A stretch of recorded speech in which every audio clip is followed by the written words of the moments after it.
என்னோட சின்ன ஒரு கேர்லெஸ்னஸ்னால அடுத்த 4 மாதத்துக்கு நான் 5000 கிட்ட செலவு பண்ண போகிறேன்னு சொன்னா, அவங்களால நம்ப முடியுதா?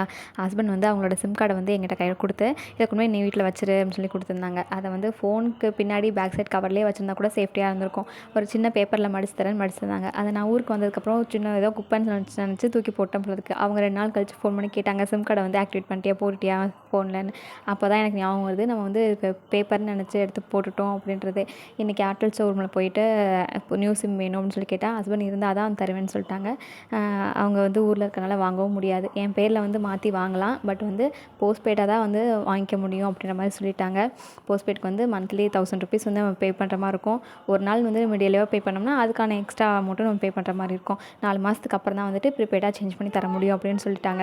எனக்கு சாட்டிஸ்ஃபேக்ஷனுக்கு வீடு ஃபுல்லாக நல்லா தேடியும் பார்த்துட்டேன். ஆனால் குப்பையில் போட்டது வந்து எனக்கு நல்லா ஞாபகமும் இருக்குது. அதுக்கப்புறம் என்ன பண்ண முடியும்? கேட்டதுக்கப்புறம் ரொம்ப கில்ட்டியாக தான் இருந்துச்சு. சரி நடக்காதான்னு நடக்கும்னு சொல்லிட்டு அப்படியே விட்டாச்சு. 2 நாளாக வந்து ப்ரௌனி செஞ்சு சாப்பிடணும்னு சொல்லி ரொம்ப கிரேவிங்ஸாக இருந்துச்சு. செஞ்சு சாப்பிட்டாச்சு. Okay tears.